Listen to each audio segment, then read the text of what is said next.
Bataille technique, industrielle et nationaliste, le sport automobile est tout cela. Mais c'est au combat des hommes qu'il doit les plus belles pages de son histoire. C'est lorsque deux champions d'une trempe comparable s'affrontent que les grands prix deviennent les plus captivants. Certes, souvent, la machine commande. Mais parfois, le panache, le talent, la ruse prennent le dessus. Et si par bonheur les deux rivaux disposent des mêmes armes, leur duel devient alors grandiose.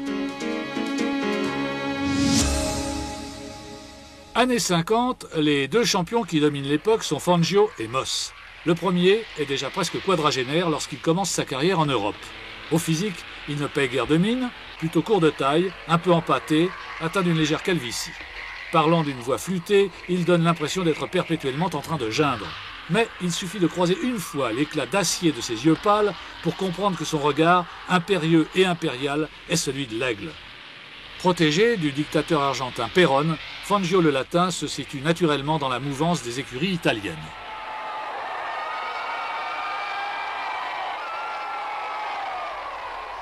Moss arrive beaucoup plus jeune en Formule 1 et son ascension coïncide avec celle des écuries britanniques. Malheureusement pour lui, celles-ci n'atteindront la suprématie qu'après que sa carrière ait été brutalement interrompue par l'accident qui le contraindra à une retraite prématurée en 1962.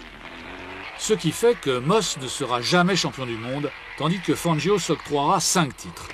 Mais malgré le déséquilibre entre ses palmarès, Moss était considéré en termes de pilotage comme presque l'égal de Fangio. Et ce ne fut pas l'effet du hasard si en 1955, il fut engagé à côté du maestro dans l'équipe Mercedes. Son avisé et despotique manager Alfred Neubauer ne voulait en effet rien de moins que les deux meilleurs pilotes du monde pour assurer le succès de son entreprise.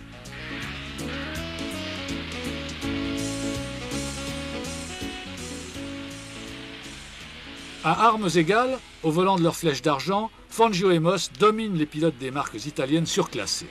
Quant à leur duel, en termes de résultats, le bilan chiffré apparaît là encore sans bavure.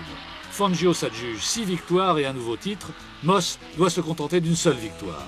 Mais il ne conçut aucune amertume à l'égard de celui qui, seul, pourtant, était en mesure de lui barrer la route du titre.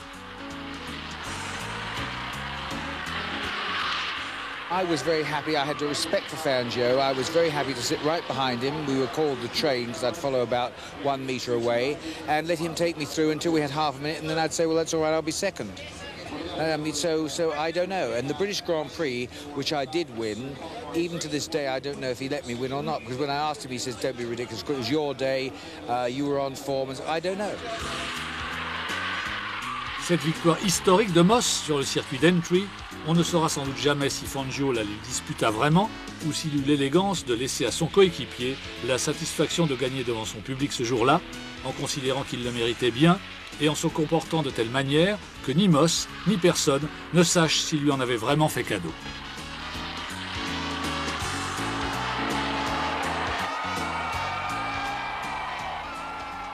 Quoi qu'il en soit, cette incertitude même éclaire la nature des rapports qui s'instaurèrent entre ces deux hommes, fondés d'une part sur un immense respect mutuel et d'autre part, lorsqu'ils furent coéquipiers chez Mercedes, sur le sens aigu de leur responsabilité vis-à-vis de leur écurie, qui les conduisit à placer leur rivalité personnelle en deçà de l'intérêt de la marque dont ils portaient les couleurs. Ils surent, l'un comme l'autre, se montrer exemplaires.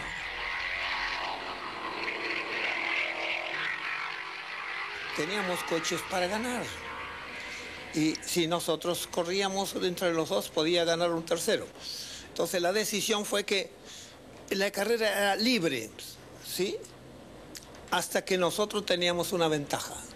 En ese momento, el que estaba adelante, seguía adelante. El que estaba segundo, seguía segundo. Así que era una carrera distinta, pero fue un pacto. Diríamos que la única solución cuando hay dos coches de la misma marca que son superiores, la única forma sería esa. Y esa fue la que adaptamos en Mercedes.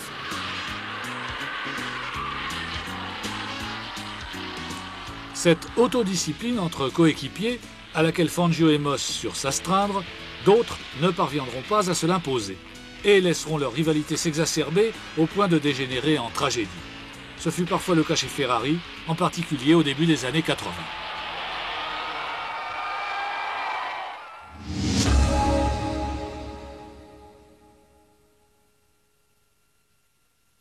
toute façon, ils se foutent tous carrément de nous. La preuve, ce matin, j'ai d'arriver au circuit.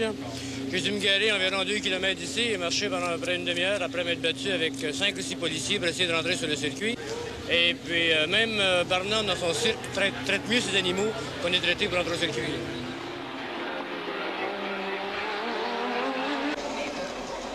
Celui-là, c'était Gilles Villeneuve, un Québécois au caractère spontané, franc et loyal au point de passer pour Candide. Le chevalier Bayard, sans peur et sans reproche. Un lutin à l'air de perpétuel adolescent, un pilote d'un panache et d'une générosité sans limite qui le pousse aux actes les plus fous.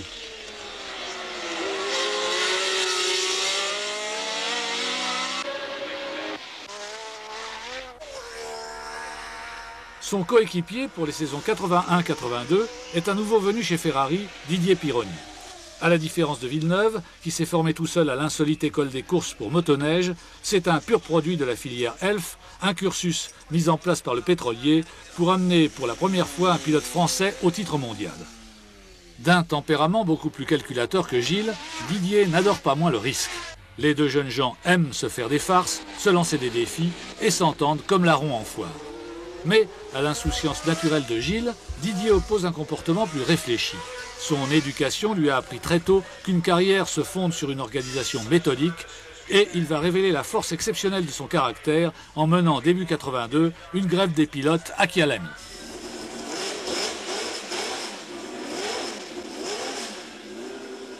C'est la première fois, je crois, dans l'histoire de la Formule 1 que les pilotes sont unanimes sur un problème.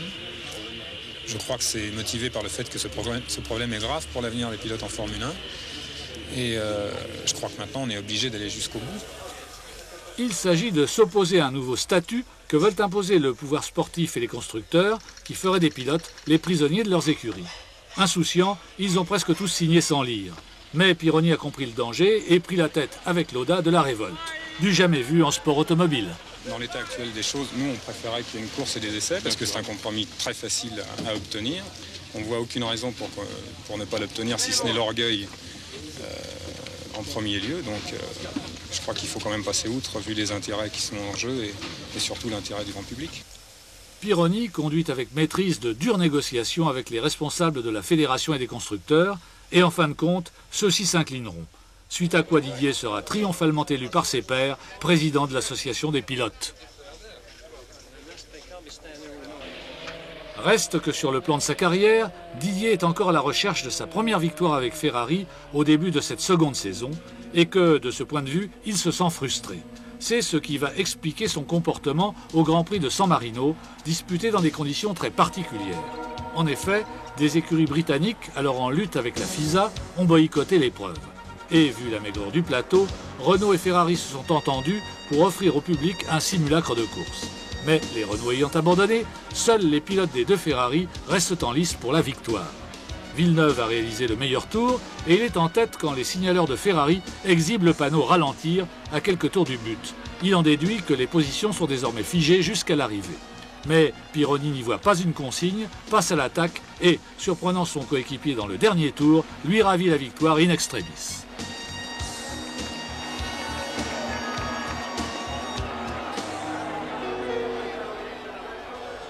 Pironi affirmera avoir gagné de bonne foi. Mais Villeneuve, furieux et blessé, s'estimera trahi. Et le mécanisme de la tragédie s'enclenche, impitoyable. Une quinzaine de jours plus tard, aux essais du Grand Prix de Belgique à Zolder, les deux hommes, qui ne s'adressent plus la parole, se disputent avec acharnement le meilleur temps. Décidé à le ravir coûte que coûte à son coéquipier désormais Oni, Villeneuve tente de forcer le passage en doublant masse, mais les deux voitures vont s'accrocher.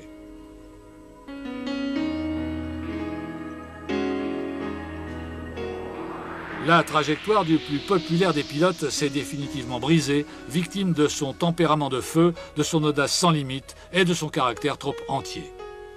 Funeste coïncidence, quelques semaines plus tard à Hockenheim, ce sera aussi après un accrochage aux essais que s'achèvera la carrière de Pironi. Sauvé, il trouvera la mort ensuite dans une course de bateau. Plus calculateur, il était aussi casse-cou que Gilles.